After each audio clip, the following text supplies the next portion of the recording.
Pan. Pan? Meron sa ano. Dito.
Ito si Pin sa baba.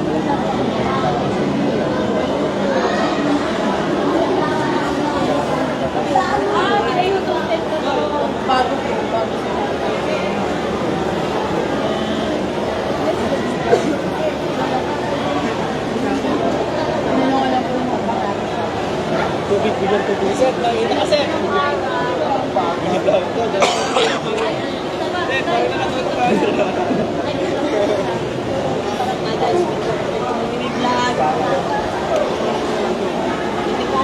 Saan ka ngayon? Ikaw po, tubig po. Tubig?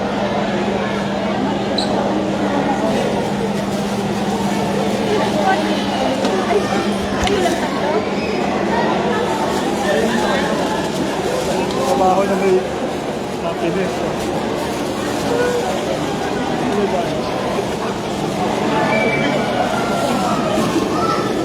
Hindi pa.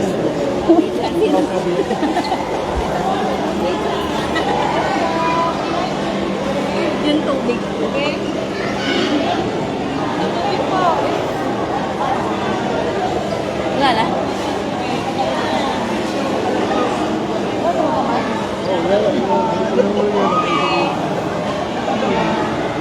Wala ang gulo nyo. Ayan. Wala ka. Nagkasa po yung... Ay, wala na? Wala ng tubig. Okay na yan. Okay na?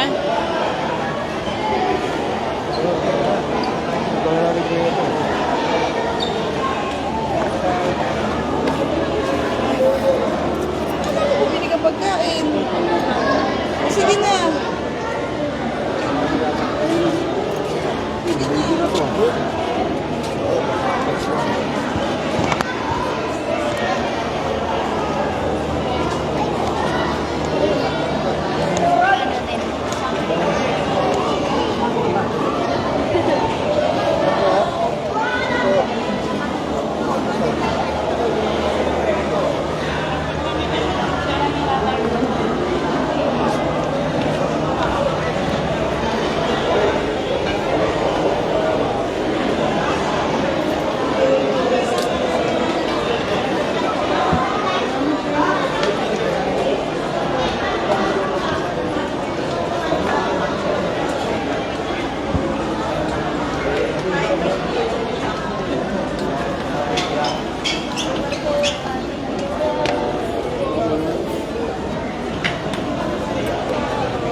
magpapa-interview.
Sige, maraming Siya lang.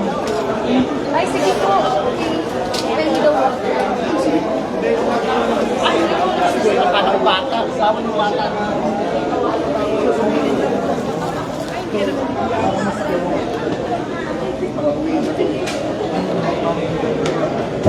Ay, dapat dito. So dito, sikat ka lang pala.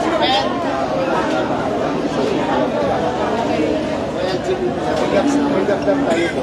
Kasi kami sa sinito si Ate. Kasi si Bonbon. Reading ko. Ano po?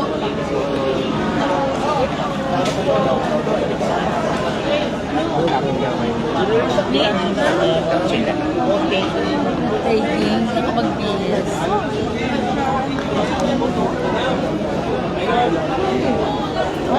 Na Sheila.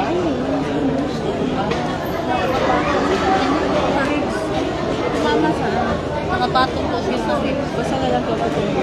Ngayon lang yan? Kanina ba? Sa hard work, sa sobrang trabaho. Pero may na-diagnose na. Wala ano ako nung sa doktor na hot increase lang ako. Hot, yung ano, mainit na tubig na bulong-bulong dito, baka umitis. Pero check up wala. Wala ka pang check up. Pero binigyan mama ko ng ano, antibiotic. Siguro mga sa medical station. Bigyan lang. Kasi baka mamaya, ay po, ma-sabi. Kasi nagkapula ko eh.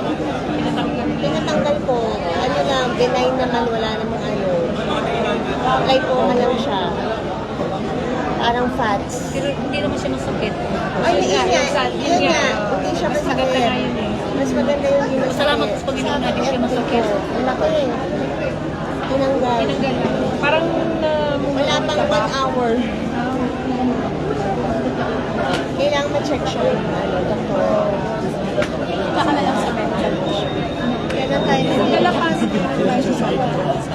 sa Saturday ko. Ay, oo, sa Saturday. Sabado, nalabas. Saan? Sa Dalapas. Ito lang magkano. Pwede malakad. Bali, Hindi naman. ko na lang. Oo, yes. Yes. Okay, Assist ka na lang ni Katrina.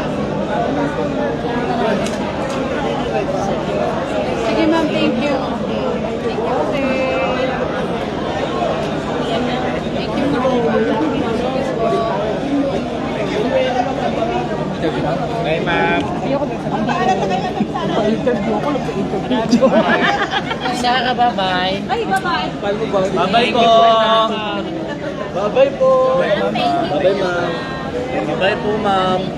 Thank you po, mama. Ma'am, may nakalive po. Madilim po man, madilim po dito. Saan ba? Kailangan mo dito talaga.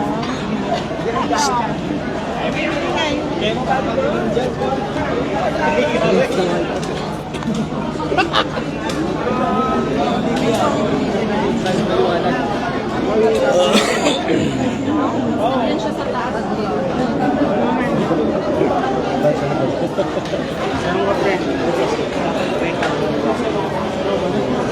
Okay, Ma'am Sarah, pakiwento po, kamusta po yung naging bisita natin dito sa mga evacuation center?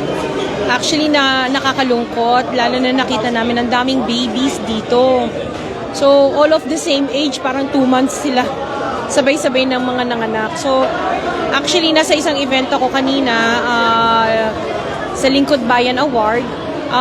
Bigla may mga nagsesend ng messages na may sunog nga daw and kailangan daw ng food kasi gutom daw sila. So, pumunta tayo dun sa Kaalinsabay Court kasi doon ka tayo una naghatid ng goods or yung food na makakain na ng mga tao. Ilang beneficiary po yung nabigyan natin? Doon sa Kaalinsabay, almost 300 yung naibigyan ko na individuals. Dito soup na yung binigay namin kasi nakakain na sila dito ng pagkain. Ma'am, nakita po natin yung mga sitwasyon ng mga tao po dito po sa Barangay Manggahan. Ano-ano po yung dapat natin maihandog para po sa mga naapektuhan ng sunog? Actually, kasi talagang ang number 1 na kailangan is food. So, tomorrow, bababa yung kusina ni Ate Sara para maghatid ng breakfast. Yung ano dito is, ang init, kawawa yung mga bata. Hindi ko alam kung ano pa pwedeng gawin eh. Walang fan. May bata doon na nagsi-seizure pag nagpapanik or feeling ko baka mag-onset yung seizure niya sa heat ng tas yung mga babies ang dami. Meron pang mga may hika. So tomorrow magpapadala tayo ng nebulizers. Nagre-request din sila dito ng pang BP, tsaka glucometer. Papadala ko lahat yun, pati yung wheelchair na nire-request ng isang family para sa PWD nila. Ma'am, nakita po rin po namin na madami pong kabataan na siyempre nag-aaral po. May possible din po ba na mag-donate po tayo ng mga school supplies? Yes, oo. Ka-tie up namin dito yung mga SK dito. May ni-request sila sa amin ng mga school kits for the kids na dapat ibibigay sa isang school. Pero they have decided na i-award na lang sa mga bata dito yung mga school kits na yun. Kaya po ma'am, bilang panghuli po ma'am, mensahe po natin ang sumama. Okay, sa mga nasunugan, no, alam ko ang hirap na pinagdadaanan nyo ngayon. We are one with you. Huwag kayong mag-alala, buti na lang na yung lives nyo na save. Naging okay kayong family. Ang gamit, marireplace naman yan eh. Kaya naman ma-replace yan. Basta mahalaga na yung pamilya buo at buhay. So, I'm not sure, parang may details daw na I think somebody passed away din dito. So, our condolences kung sakala si man na may namatay dun sa sunog. Yun. Thank you. Okay.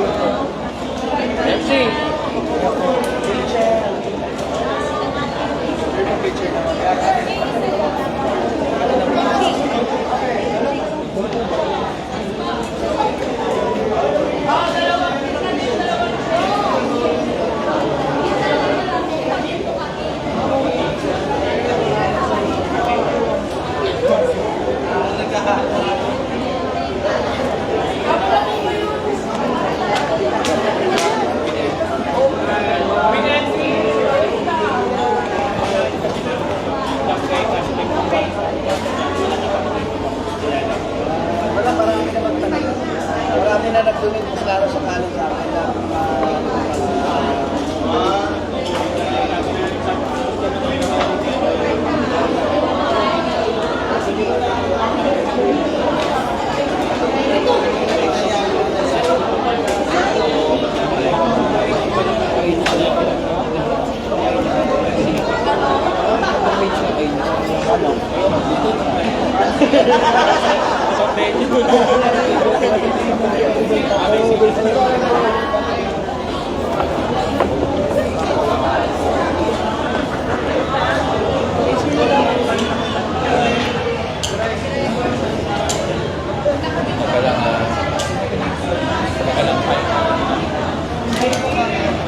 Kap, live po tayo ngayon sa Inyos Pasig. Para sa kaalaman po ng mga nanonood, ano po bang nangyari, Kap? So ngayon ho ay meron ng fire incident dito sa Villa Crucis, isa ho sa pinakamalaking sunog na nangyari ho dito sa aming barangay. As of now, we're estimating ho na 300 to 400 families ho yung affected.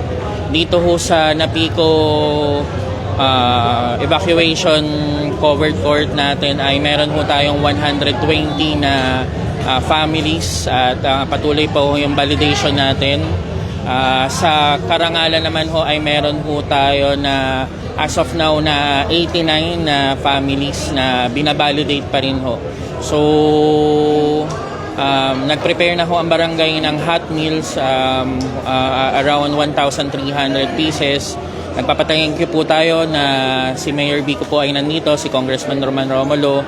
Andyan rin ho yung team ho ng SGC, ang St. Gerard. So natutuwa tayo na dito ho sa Barangay Manggahan ay hindi naman ho dapat ho pinupolitika yung mga ganitong disaster. At welcome ho kayo, kandidato man ho o hindi, ay kung basta ho gustong tumulong ng bukal sa kalooban ho nila, i-welcome ho namin dito sa Barangay Manggahan. Kap, kanina nakita namin may pinamimigay kayo sa mga sulugan. Yes ho. So sa ngayon ho ay meron ho tayong na-distribute ng mga sleeping kits at non-food items para ho magamit na ho nila.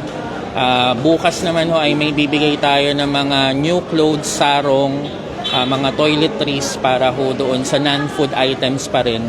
And then ibabalidate na ho namin sila by 8 o'clock together with the SWD para doon sa financial assistance. Para ho makapag-umpisa na sila agad kasi ito hong Napico covered court and then yung Kalinsabay covered court ay ginagamit ho namin ng mga function event eh. So mahirap naman ho na yung mga gagamit ho nito eh hindi makagamit dahil nandito po yung mga evacuees po natin. So layon ho natin na mapabilis rin ho yung financial assistance para makapag-umpisa po sila. So sa ngayon ho, magmi-meeting ho kami ng mga kagawad. Naghiwalay-hiwalay ho kami pero ngayon nagmi-meeting na ho kami. Kagawad Joe, si Kagawad Albert ng DRR, si Kagawad Sedi, si Kagawad Danmar, si Kagawad Lo, si Kagawad Steve, si Kagawad Malilay. Magpa-finalize ho kami kung magkano rin yung ibibigay naming financial assistance na galing sa barangay naman. Bukod pa po doon sa ibibigay na financial assistance ni Congressman Roman Romulo, pati ni Mayor Vico Soto. Mensahe na lang po sa mga nasunugan. Dasal ho ang maibibigay ho namin. Wala naman ho may kagustuhan na masunugan. Kaya nandito ho kami. Hindi muna kami aalis ho dito hanggat hindi ho okay yung pagkain ho nila. Hindi ho okay yung mga tents ho nila at hindi ho okay yung sleeping kits ho nila. Para ho naman sa mga bomberong tumulong kanina, sa mga individual na tumulong at sa lahat ho ng mga kasamahan ho namin patuloy pa rin tumutulong ho ngayon. Maraming salamat ho dahil ho nakita ho namin kanina yung bayanihan. Ang dami hong dumadating na pagkain, ang dami ho, kahit mga ordinaryong tao nagdadala ho ng mga canned goods, nagdadala ho ng mga easy to eat na mga pagkain. So malaking bagay ho na marami hong nagtutulungan kasi indulhensya lang ho natin sa Panginoon siguro yung ano. Ang maganda rin yung mga mga kwento na makaka-touch dun sa mga tao kasi meron dyan nag-uusap sila na bakit yung damit ko ang laki. Sabi nung isang kapatid niya yata yon o ano, ang sabi naman buti nga meron ka pang damit ngayon. So may mga humbling experience rin. At pagdasal ho natin yung mga nasunugan na sana'y makabangon ho sila agad. So tayo dagdag ka. Sa ngayon naman, yun lang ho. Maraming salamat rin ho sa inyo kasi at least ho, sa ganitong pamamaraan nalalaman ho ng tao kung ano ho yung nangyari. Mamaya ho ay mas malalaman nyo kung confirm ho yung isang namatay o hindi. Yun lang ho. Maraming salamat po. Thank you ho.